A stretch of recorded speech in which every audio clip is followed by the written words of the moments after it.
video, we will understand Minnesota Multiphasic Personality Inventory. Inventories. Self-report inventories involve having test takers read questions and then they rate how well the question or statement applies to them. It is a personality assessment tool. One of the most common self-report inventories is the Minnesota Multiphasic Personality Inventory. It was developed during 1930s, but it underwent major revision, and this version MMPI-2 was developed in the year 1989.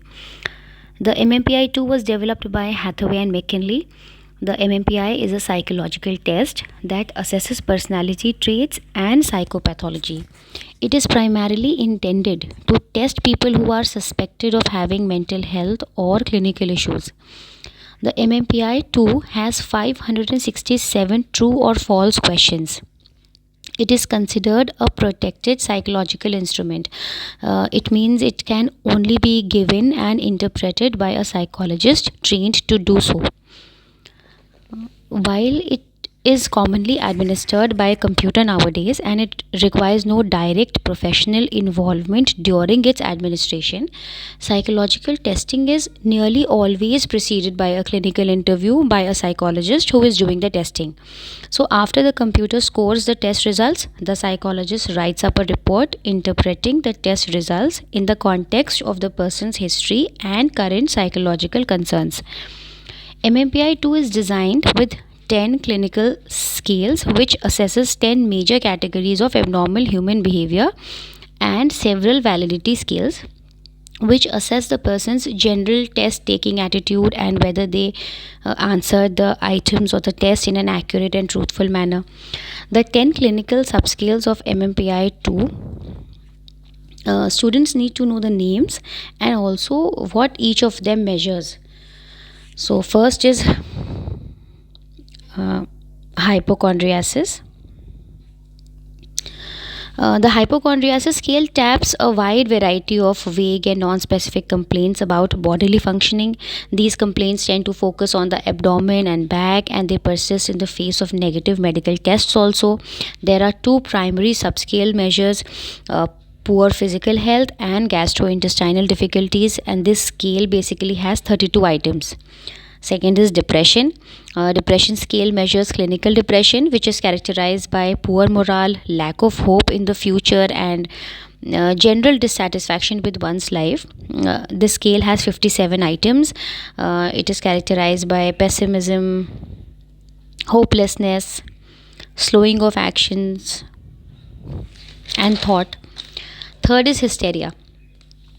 The hysteria scale primarily measures 5 components: poor physical health, shyness, cynicism, headaches, and neuroticism. The subscale contains 60 items. Then there is a psychopathic deviate.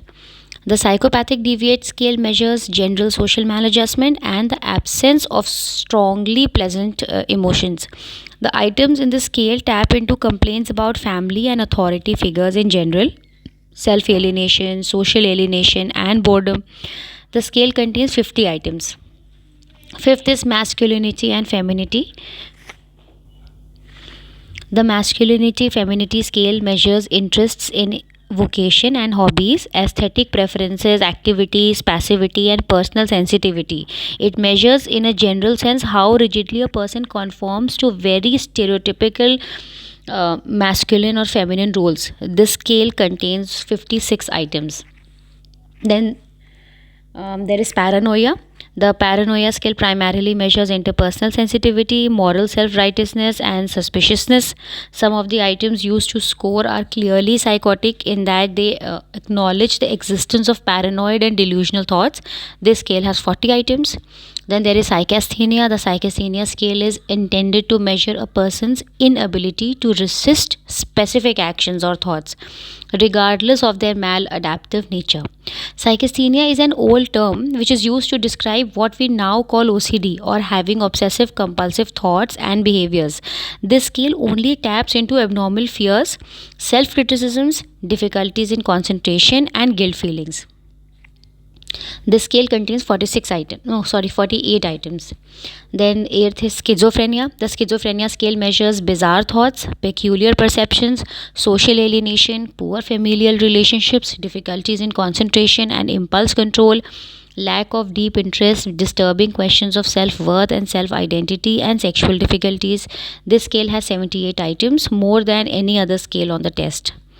Ninth is hypomania. The hypomania scale is intended to measure milder degrees of excitement characterized by an elated but unstable mood, psychomotor excitement, example shaky hands, and flight of ideas, example an unstoppable string of ideas. The scale taps into overactivity, both the behaviorally and cognitively, grandiosity, irritability, egocentricity. The scale contains 46 items.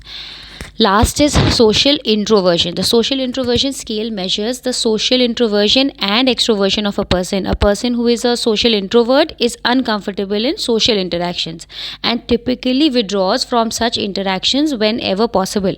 They may have limited social skills or simply prefer to be above or with a small group of friends. This scale has 69 items.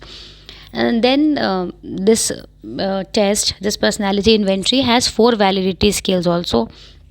There is a lie scale, the F scale, the K scale, the back F scale.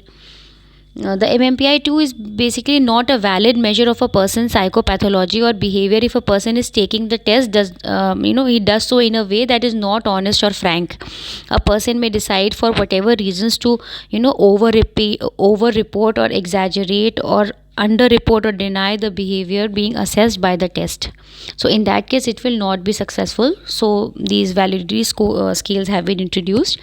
MMPI 2 is taken and scored, and then an interpretive report is constructed by the psychologist. So scores are converted to what are called normalized T scores on a scale ranging from 30 to 120. The normal range of T scores is from 50 to 65. Anything above 65 and anything below 50 is considered clinically significant and open for interpretation by the psychologist. And then there is standard deviation of 2, which will make the results clinically significant. Thank you.